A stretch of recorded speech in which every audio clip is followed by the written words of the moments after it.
Hey everyone, this is Angela from Bake It With Love, and with St. Patty's Day just around the corner, we're going to make an Irish bread today. It's a fruit bread called Barmbrack and shortened to Brack, which I like better in case I screwed up pronunciation. In my bowl of fruit that you see here, I have 1 cup of really dark steep tea.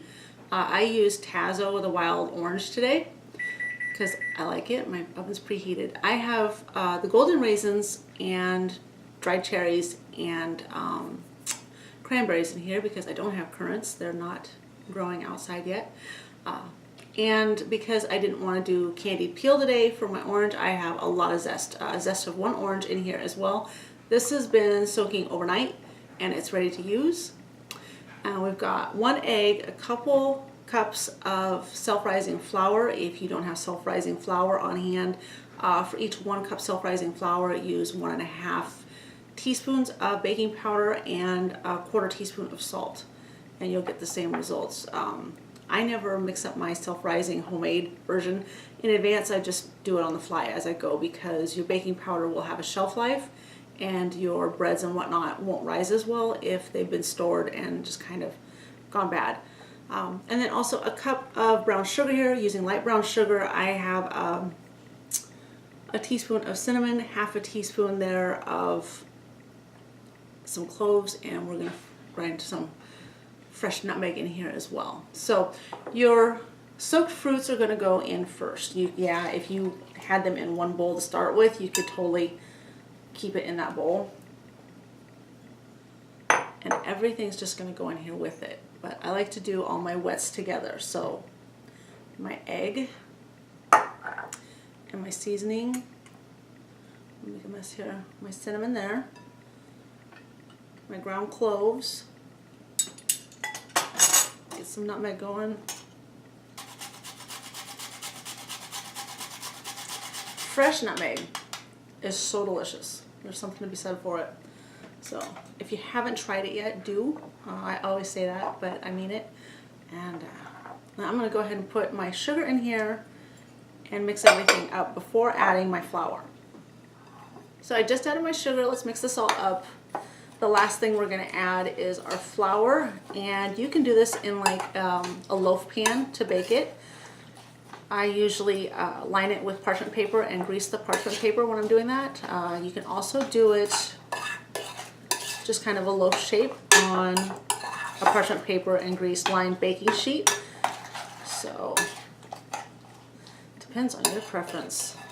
My oven is preheated to 350 degrees. Let's get our flour in here. All of it at once is fine. We're going to have kind of a wet dough here. It's not your usual bread dough that you would end up with, that you were going to knead and work into a loaf shape.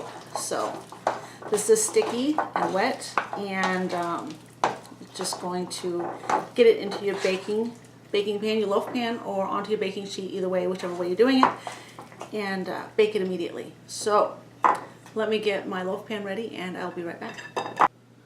Okay, now my parchment paper is just kind of creased over the edges just so I can hold it in place long enough to pour my Barmbrack dough into here.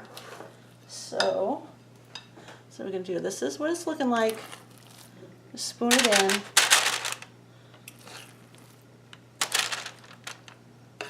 So this doesn't need any time to rise. It's going to go directly into the oven.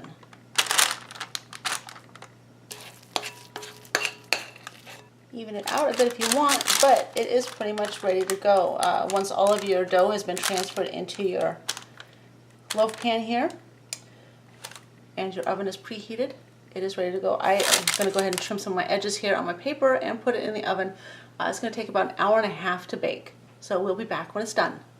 Here is our bread, our Barmbrack, right out of the oven, 1 hour, 20 minutes. I have just the right color on top. It is cooked all the way through, so I'm really happy with this. I'm going to let it go ahead and set up and cool slightly in the pan, and then we'll be back to remove it and show you how the end result looks on the inside too.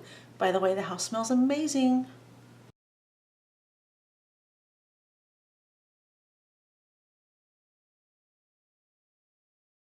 Okay, so our bread is all done baking. I'm being noisy with it. Now all you have to do is Straighten out your paper, pop out the bread. And you can allow it to cool completely or go ahead and slice it up, butter it up, get some Irish butter if you have it. It's really good. I like to store mine refrigerated. You don't have to. It'll be fine for a couple days out on the countertop.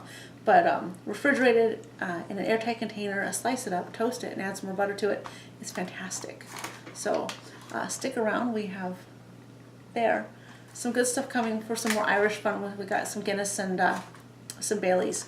So few more St. Paddy's Day themed things to enjoy. I hope you liked the video. If you did, please remember to give it a big thumbs up. Don't forget to subscribe before leaving. As always, we're so glad to have you here with us. Thanks for watching.